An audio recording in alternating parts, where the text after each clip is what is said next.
So So, this past week, yes. and then also when this episode releases, or the day after this episode releases, you'll have played D&D for the first time, and then it'll be your second session tomorrow, quote unquote. If There's a very lot of confusing Yes, it calendar is. stuff. As of the time of this recording, I have played D&D one time for the first time in my life. yes, and then as of the release of this episode, which tomorrow you'll have played your second session. Sure.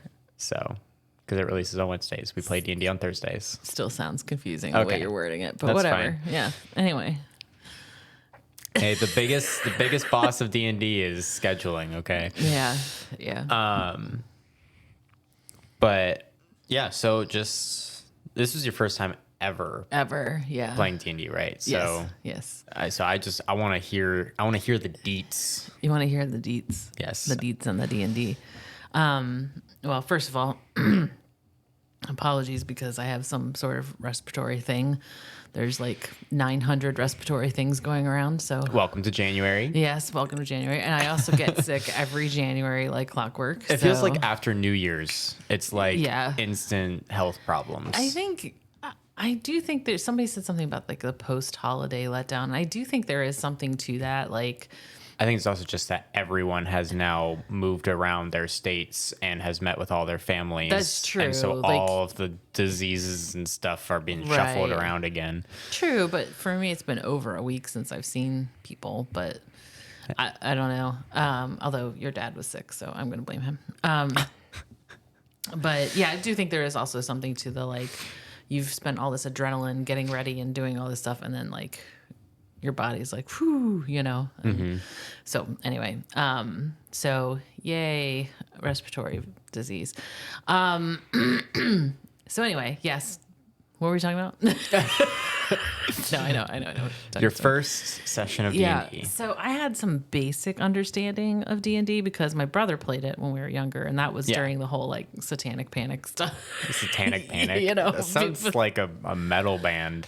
It should be. If it's not, I would actually kind of be surprised if there isn't a band Satanic somewhere named Panic. Satanic Panic. But like, yeah, during that time, everybody thought like, not everybody, but there was like this like, oh, Dungeons Basically, and if Dragons you've is evil. seen, if you've seen, Stranger Things, then you know. Right. Yeah. That kind of goes into it. And I have to give credit to my parents because they never, there was a lot of things I look back on and I'm like, man, they never like, It's because Mom and Pop-Up aren't stupid. well, no, they are not. They are not stupid. There's a high compliment. Hi, Mom. You're not stupid. Oh no, seriously. I think they easier. It's easier for them to deduce when like that stuff just doesn't make sense because Right. Yeah. I mean, they're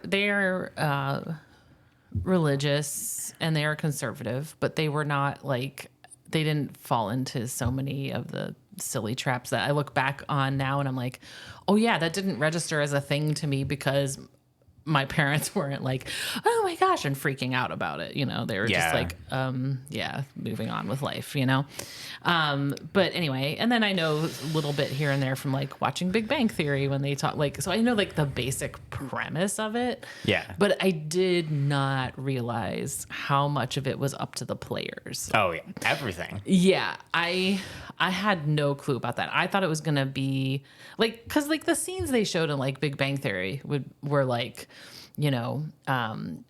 you come across a blah blah blah, and it was directed at the time that you like came into the scene, right? Mm-hmm. And then Howard or Raj or whatever be like, I draw my sword and I do this, or I cast a spell of blah blah blah, like.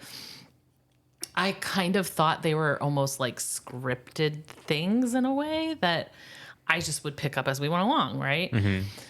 But instead, we set like our ground rules for playing, and then you had your dad be like the first person who walked into a tavern. Was Yep. that it? Yeah. And then like just stuff just started happening. Yeah, I didn't really do much talking after that. Like I I introduced him. I introduced my one friend and my other friend that were all in the tavern at the same time. Oh, right. Yeah. And then I let them figure out how they wanted to join the party, like join each other as a party. And that was confusing to me too, because I was like, am I supposed to just like pop up and introduce myself? Like, am I supposed to just be like, and then I enter the tavern and blah, blah, blah. Like, I was so confused. And I thought, well, your dad is familiar with Dungeons and Dragons, and you and your friends have been playing. Yeah. You know? So I just thought, as the newbie, like, I just didn't understand. You know what I mean? Like, I had no idea how much of that was just them making stuff up on the fly. Yeah. Like, no clue whatsoever. I was so confused. And then I felt like there were, like, rules that I couldn't break, but I didn't know what they were. You know what I mean? Like, so you introduced me as sleeping outside in like a fire that had been like a camp that had been deserted, and like I basically wake myself up by what did I do? You restarted the fire because you're a fire ganassi. Yes, I'm a fire ganassi. So you accidentally like touched the smoldering fire with your foot, and it restarted the fire and startled you awake. Yes. Which was perfect. But also for people who don't know what a fire ganassi is, can you explain that? Basically, think of Avatar, and she's a firebender, but like as a race, not just as a... Right. That's like the race of like, yeah, I can do stuff with fire. But my character that I developed with Malcolm is a clumsy fire ganassi. So the introduction of like I wake myself up by accidentally rekindling the fire with my foot was perfect. You're welcome. And so like I have this whole backstory that I created, and you know, I guess the idea I still, you told me some of this, but I still didn't fully absorb it. Gotcha. That I can reveal as much or as little of my story as I want to at any time. Yeah. But I also thought like, oh, there's a story that we have to stick to. And so I was afraid to do anything, make any decisions, because I didn't know if it was going to like throw us off the track of what the story is. Gotcha. You know what I mean? And so that was very perplexing to me. I think that's why I tried to explain is like, you just tell me what you want to do. You did say that. And I'll like tell you how to do it. And that was funny when you raised your tea up that your glasses completely fogged over. They did. I'm trying to control this mug. I guess you just didn't realize how literal I really meant did. that. Yeah, really. And also, I don't know what I can do. You know what I mean? Like So I'm actually looking right now at my, is it a play sheet, a character sheet on D&D Beyond. There's so much information, and I don't know what it all means. So that is one nice thing about as you play is that some of that stuff you'll start to just automatically know, and then you'll be able to pay attention to the more to the other information. But the only problem with that as well is that you are slowly memorizing this stuff as you level up, which then means you get more stuff. Right, and there's new things. But I think I also just don't think I realized, and I know this can vary, how much play acting there was. Like I thought it was going to be more like a board game where, you know, oh, you go here and like, you know, like a co-op where you're like, well, my character has this spell and we can do this and I can do that. Yeah. And like, you know, more like discussion. And my understanding after we talked on Thursday is that can vary by the players, but your dad went full on character mode right away and your friends played along. Yeah. Yeah. My friends definitely like, doing it, but unless someone else is pushing the role playing, then they won't do it as much. Well, except for Shane. Shane will do it on his own as well. I wish we had recorded it because there were so many funny moments, and I can't even remember what they were anymore. Well, I mean, a couple people there are uncomfortable with recording.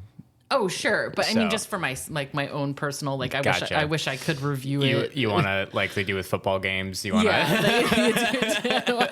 Yeah, I need to review so I can fix my playing for the next time. But yeah, so for the first like almost half of the whole thing, I was like, what's happening? I'm so confused. And yeah.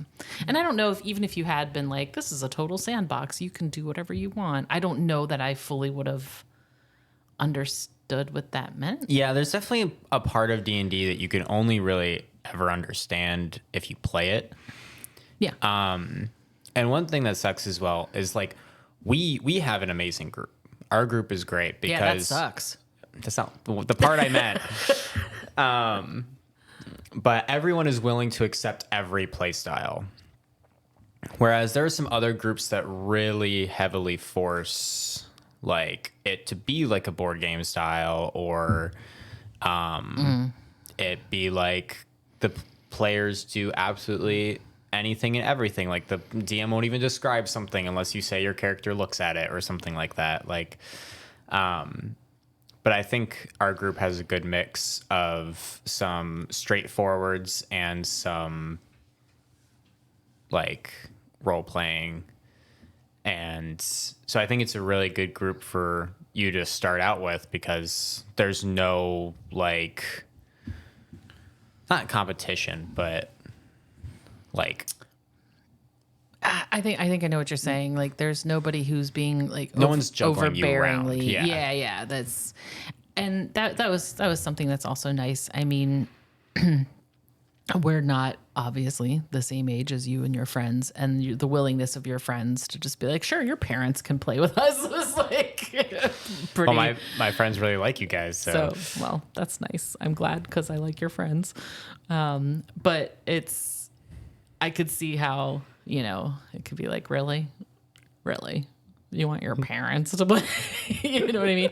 But they were open, and your friends seemed really to react well to your dad's play acting, and they kind of went along with it, and they were patient when I was like, what is happening? I'm so confused. And yeah, everyone was so willing to tell you what was going on. We were all talking over each other to explain to you what was happening. That's true. It's like, I think I got it. But yeah.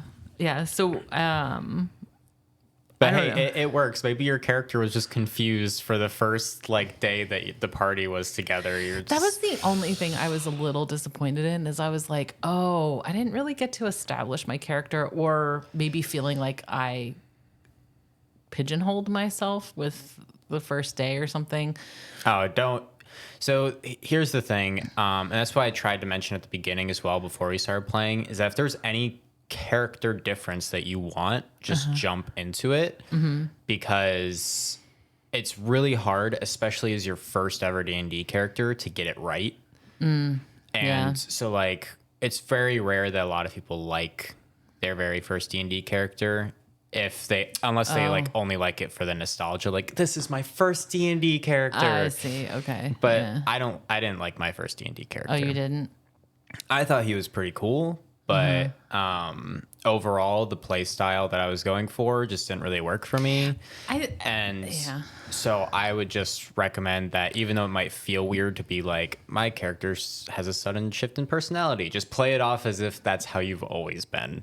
And more than likely everyone else will be maybe confused at first and be like, oh, okay, she's trying to like change up how she wants to play her character. Yeah, so my character is named Incendia Cantore, which I love the name. It's definitely one of my favorite names out of everyone there. Yeah. Oh, well, good. Because it just feels like you walk in with like a cape and you like swing it around. You're like, it's Incendia Cantore. Yes, yeah. And that's actually one of the reasons why, because I was playing around with different names because I'm a fire ganassi. You're a bard. And I was getting to that. Sorry. And I'm a bard. And so I was trying to think of like, and I mean, like the translation of each word literally means like fire singer or something like that, Yeah. Not how you would say it in Italian, but close, Yeah. And I was playing around with different things. And when I came to that, I was like, yeah, that sounds, because my character the way I put it together, is a bard that sings of her own greatness. Yes. And so Incendia, like what you just said, like to come in and be like, I am Incendia Cantore, and here is my story. Listen to my tale as well. You know, Anytime I think of something like that, I just always think of the bard from The Witcher and just thinking of him singing "Toss a Coin to Your Witcher." I've never seen The Witcher, but I kind of partially based my character on, oh gosh, what's his name? From Harry Potter, the second Harry Potter, Professor. Oh, the one who like isn't actually good at defense arts. Shelby sitting here, so I thought Professor. What's it? What? I was gonna say that, but that's the last name of a character on a TV show I'm watching right now. So I thought maybe I was just like thinking, yeah. So we have our local Harry Potter expert in the room right now. I was like, is Shelby listening? Can she just like tell us the name real quick? But yeah, the one that would take other wizard stories and obliviate their memories. Although that's not my character. Oh yeah, no, you're not that evil. But I'm clumsy. Yeah. And so I exaggerate my own greatness, and if I accidentally save people sometimes, but you're like Jar Jar Binks. I play it off. Yes, I'm a mix of Professor Lockhart and Jar Jar Binks. Wow, isn't that a character to behold? But like the self-importance and like how he walks in and like, can everybody see me? Like, can everybody hear me? Like just that was kind of how I felt like, but it's difficult for me to play act that, because in the moment I'm feeling very insecure because I'm like, I don't understand how to play this game. And also that's not my personality. So I'm playing very much like against type. Yeah. You know what I mean? And so I'm having trouble like remembering like, oh, right, my character, although I did clumsily get into like sort of do what my character would have done anyway. In the when we were yeah, sorry. And okay, so let me explain the situation. Let the dungeon master set the scene. So basically they had just taken a rest, and they passed through these massive gates, and they heard. So wait. There's me. Yes. And there's 1, 2, 3, 4 other characters. Yes. We have a paladin. So there's you, the bard. Yes. We have a Eladrin paladin. We have a Air Ganassi, right. Rogue. Rogue, right. We have a human warlock, and we have a goblin artificer. Right, there we go. For those who know D&D. Right. If you don't, it's a group of misfits. Yes. There you go. Mostly spellcasters, actually. Well,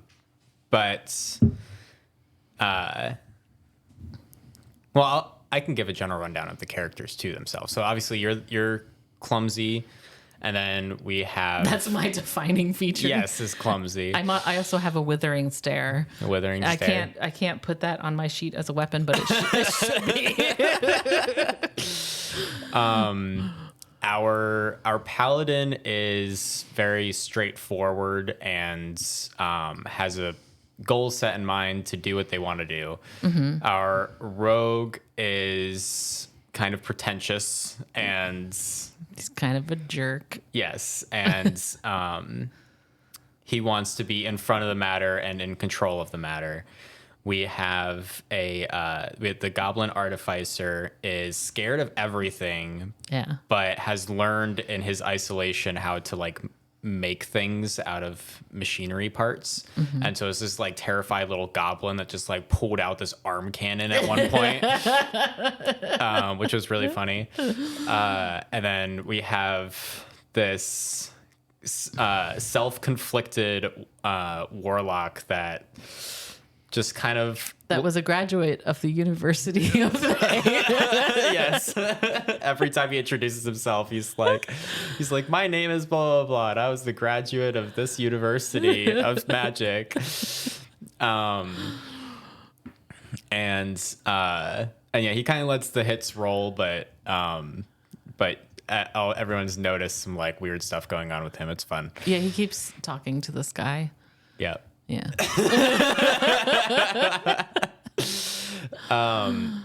But anyway, these people, these hunters, came across the party after arrest, and Well, we were entering like a city. yeah, you guys were heading into an opening that was going to lead to a town. Oh yeah.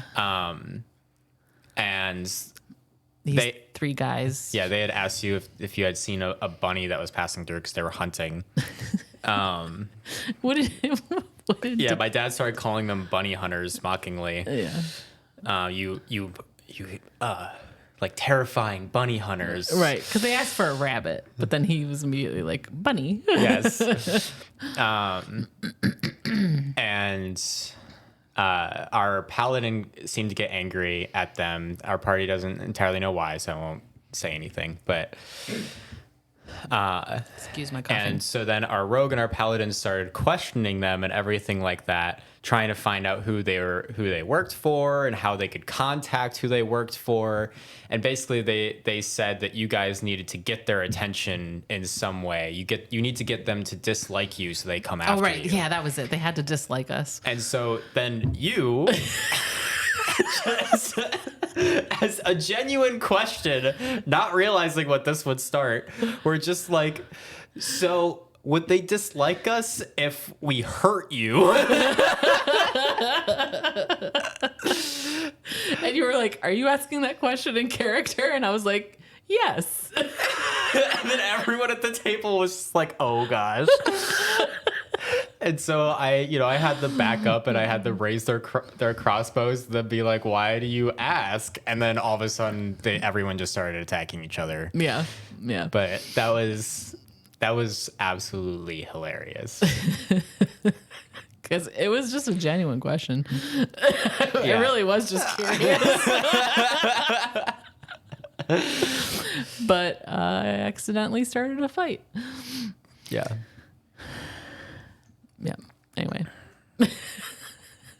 But it was, I wish I could convey how funny it was in that moment, because I seriously was like, is this one of the things? Because then I'm gonna ponder it and decide if that's something we want to do. But like, You didn't read it as a threat at all. No. And then like the whole table was like, what? Yeah, that was funny. So that, so my first experience doing D&D, it was fun. I do feel a little overwhelmed still of like, I don't know what all these spells mean. I don't know what like. One thing I would definitely recommend, especially as a full caster, because you will get a lot of spells as a bard, is just to reread your character sheet before the session starts. And then over time, you'll slowly memorize stuff, and there'll be less and less stuff to read. And that way, because every new player misses a trait or a spell that they have, or especially traits, because everyone gets like a feature or a trait almost every level. Oh, I see. Yeah. And so it's just like a small like passive ability that your character gets, but people forget. So yeah, I have bardic inspiration. yeah, bardic inspiration is like a bard's thing. Yeah. Yeah, I can see in darkness up to 60 feet. Obviously, I have resistance to fire damage. That makes sense. But it is interesting, like, because I'm grateful for the electronic sheet. Yeah. Because that helps me keep track. Especially since when you level up, it'll automatically update a lot of information for you. Like it'll automatically calculate your new skill scores and your new hit points. Yeah, everything. The things you add to the dice, and but yeah, so it was a little overwhelming because I don't fully understand what all these. I just did something. Okay, sorry. I'm like looking at the sheet and it just changed, and I was confused as to what I did. There's all these different like roll for this, roll for that, and I thought that's something that's very interesting because I mean you can kind of there's so much you can do. Like, Yeah. it's not like you can go to a new place and you can search it. You can roll to see if you know the history of something. Yeah. I'm curious about the deception one. If you're lying to someone, you have to roll deception so they don't recognize you're lying. Yeah. And so, yeah, I don't know. So it is very overwhelming at first if you've never played D&D. But I would recommend, if you think it would be fun, to just do it. I think for me, I find it helpful that I'm joining a whole bunch of people who've played it before, because y'all can kind of carry it while I'm figuring things out, Yeah. and also tell me what I'm doing wrong. Whereas I feel like if a whole bunch of people are like, we're going to learn D&D together, I feel like that would be very difficult. It's Yeah. honestly, with stuff like that, it depends on the DM. Sure. Because as a new DM, you can accidentally force your players into something they don't want. Right, Because yeah. you're also learning, so you're just trying to do what you think is best. Yeah, I could see how it'd be very difficult. Like for me, I could see if I were a DM, I'd be like, well, this is how the story should go, and they're going over there instead, and that's messing up my story. Like, Yeah, that's why when I make my campaigns, I try and I make all the locations, I make all the NPCs, and so no matter what the players decide, this basically, there should be a story that's going on that's self-carrying, that's self-contained. And then depending on how the players interact with that might change, and then you just have to reasonably figure out how the story that is outside of the players will go on its own, or how the locations will progress on their own. yeah. So instead of like, if this party was trying to stop an army from smashing this town or something like that, you don't wait until the party gets there to or it gets to the interception point of whatever of the army. If the players decide to dawdle somewhere, that army is going to continue going and is going to destroy that town. So then D&D becomes a lot about these consequences as well. And then you a lot of people realize that, like, oh, this isn't just a video game or a board game where like stuff pauses while I'm doing my own thing. Like, this is a breathing world that is occurring on its own. Yeah. Yeah. And so I think that's the most important thing to keep in mind as a DM, is that the world should be moving on its own either way. It shouldn't be waiting for the players. So that way the players aren't making the story is happening and the players are joining in and then can alter the story. So I have a question. Yes. So in part of the story, we came across like a body. Yes. I don't remember if somebody actually already did this, but could we have like checked it for like money and weapons or something and Yep. taken it? It's something that didn't occur to me until later. I was like, oh, wait, we probably could have. I don't know if one of you searched, but I can't remember. you guys did find a letter on his body, but he was just Yeah. holding it in his hand so you could see Right. it out in the open. Yeah. And I think we got distracted by that and didn't think to be like, And the wolves that were howling well, in the there were distance. wolves, yeah.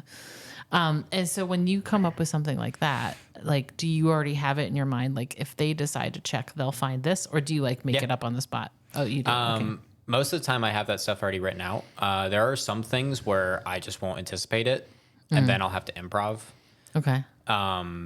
And that is really hard as a new dungeon master. I can imagine. Yeah. But mostly what I do if I don't know what to do, like in my own brain at the moment, is I just, whatever's the first thing that pops into my mind. If it's something absolutely amazing, then nice. The characters found something absolutely amazing. If it's something really stupid, like nothing, then Right. that works too. Right. Like it doesn't have to be something very specific. Because, I mean... But this is a story, right? So Yeah. that's something I don't understand about. Like, is there a basic story and then each dungeon master like makes up their own details, or because there's like So you books, can. right? So you can, yeah. So the campaign we're doing is Curse of Strahd. And so I have read and copied down the entire source material for Curse of Strahd and this source book called Van Richten's Guide to Ravenloft. Where Sure. it basically it came out before Curse of Strahd did, and it's a settings book. So Okay. the book came out with a bunch of settings, including Barovia, and then Curse of Strahd came out, and it takes place in Barovia. So basically, the people at D&D first made the setting, and then they made the campaign in the setting. But there's all sorts of stuff that you can do to change it, or you can just follow the book. I personally like to change things and make things more personal for all the characters because that just it becomes more enticing that way. And so, okay, so you and Shelby are co-dungeon masters on this. Yes.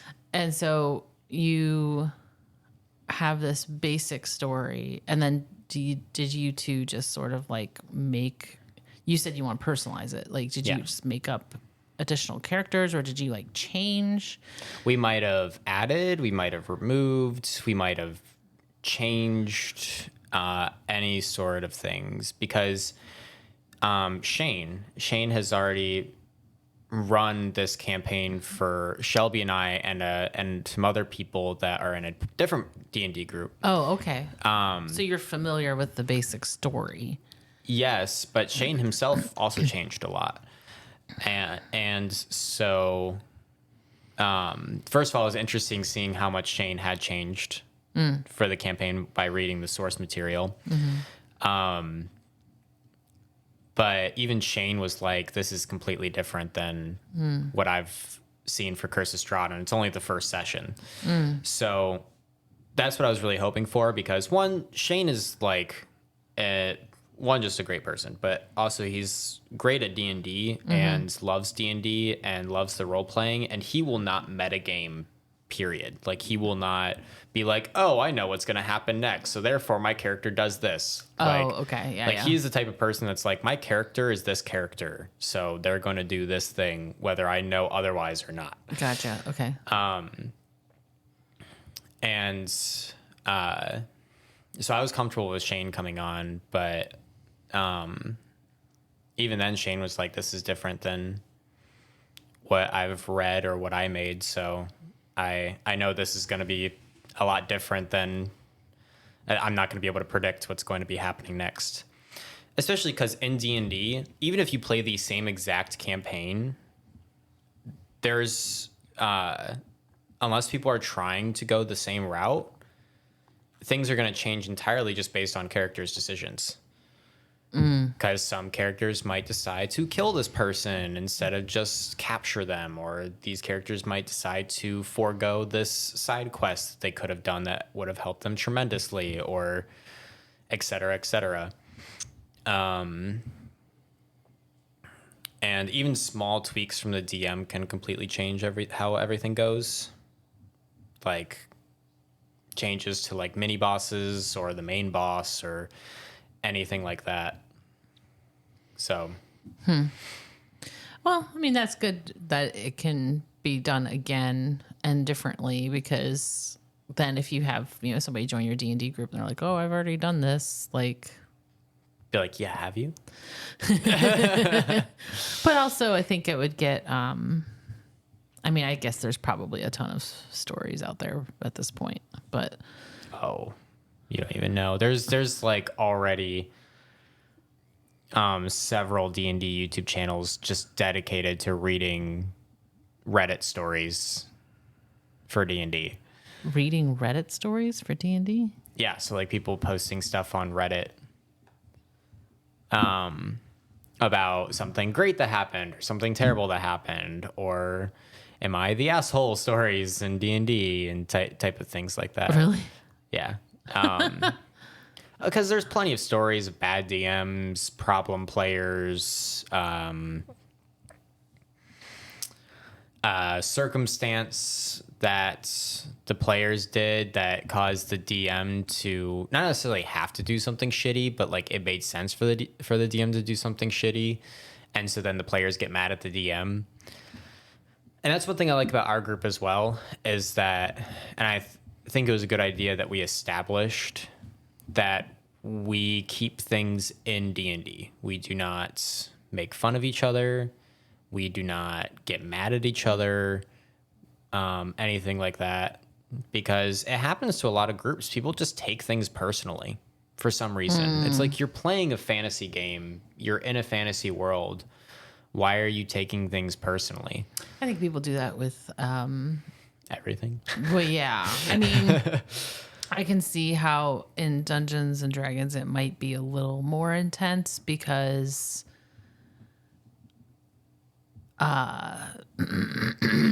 you're role playing, right? So I could see how maybe like, yeah, if you were role playing and you did something kind of jerky to somebody and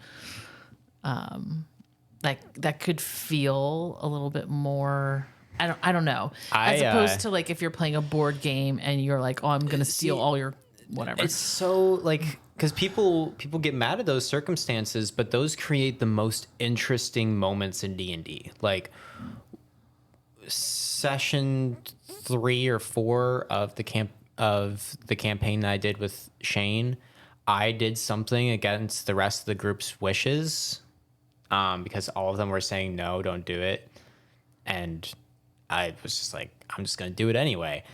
And so one of them like shoved me up against a wall and started yelling at me.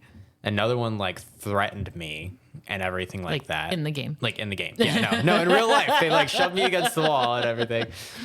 But it was like such an intense and interesting and fun moment. And I feel like there's some groups out there that would get mad at, that would genuinely get mad at the person for making a decision other than them. Yeah. And then that player would get mad at them for like forcing their character against the wall and stuff like that. It's like, no, that's what makes the game interesting, because you're feeling the emotions of your characters. Right.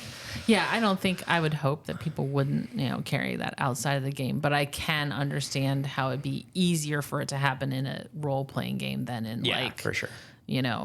I don't know, some other game where it's just like you're competing for resources, or, there's, oh my gosh. I remember when we first started playing games, and we started with Dominion. That was like our gateway game.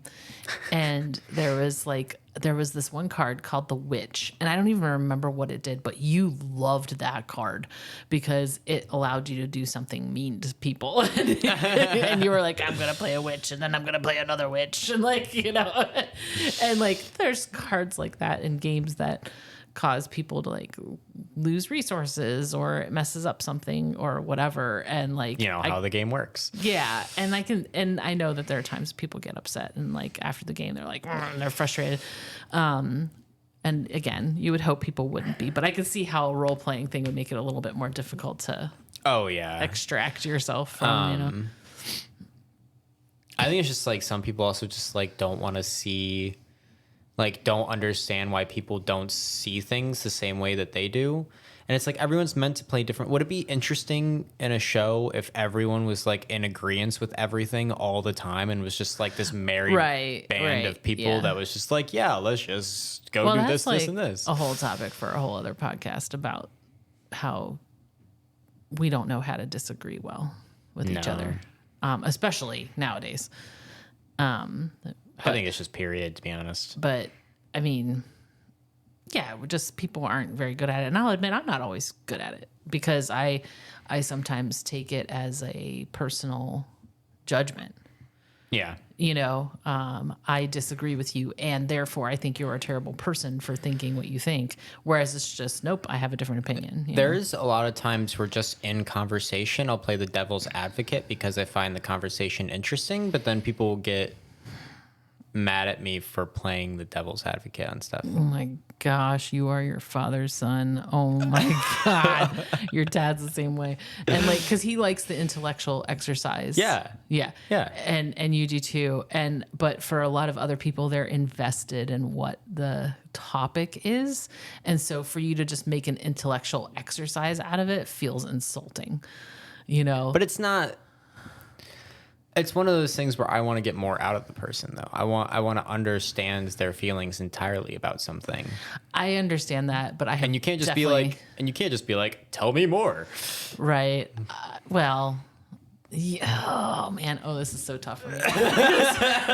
Because there have been so many times where I'm like, oh man, I just feel like ranting about this, venting about it, and I go to your dad because I think, oh, like he agrees with me on this, you know, and so we'll just have a good like quick little, oh man, yeah, that person's an idiot, you know, or whatever, you know, and be done with it, right? Mm-hmm. And I'll say something, and then he'll go, well, and you know, like, what if you punch him in the face?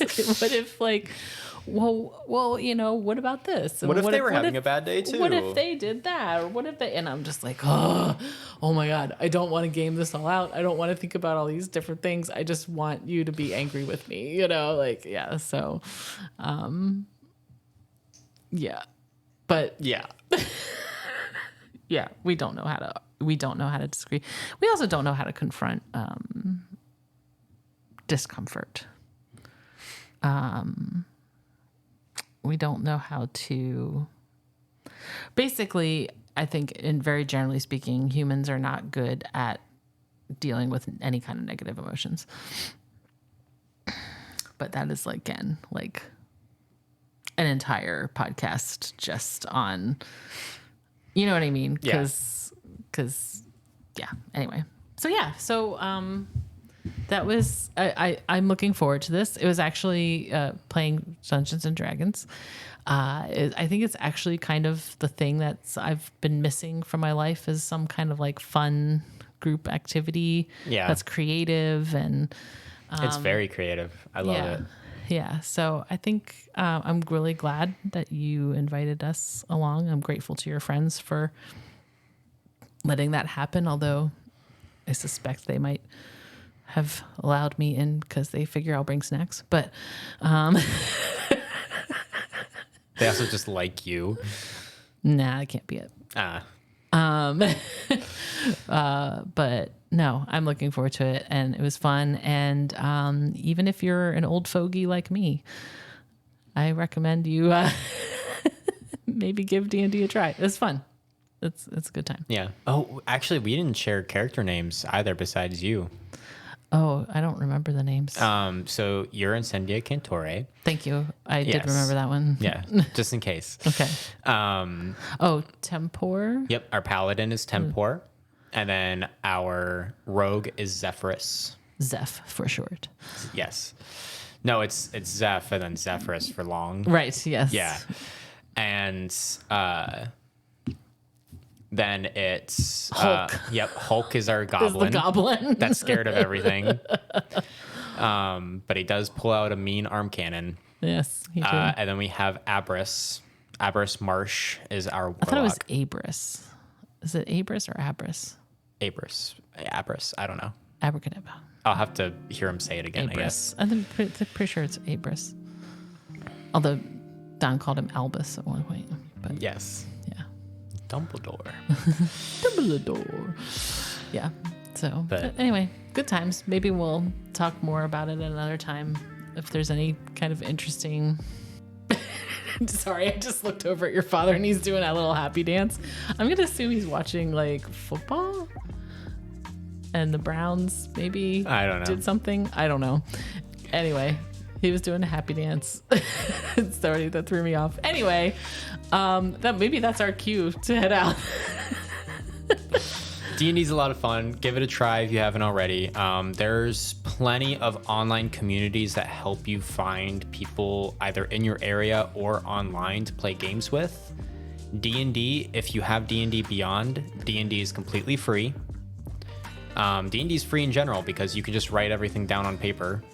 So You even have to do that. So yeah, it doesn't take much money. Don't get into the minifigs though, because that'll start eating up your money. Yeah, I just used a minifig from another game we already had. Yeah, but there's, it's such a fun game. The starter kits are pretty cheap. The campaign books are pretty cheap. Like, it's only like $30 a book, and that's for an entire, like, a lot of session or a lot of campaigns will probably last for a year or more. Dang. So that's 30 years. Whoa. That's $30 for a year's worth of content. Yeah. So I think sometimes people don't take that into account when they think about how much a game costs. Yeah. I also don't think people understand how much other people also want to play D&D. They just don't say anything until someone's like, yeah, I play D&D. So, yeah, give it a shot. Yeah. All right. Well, I had fun, so. That's good. Yeah. Well, All right. Well, time to go.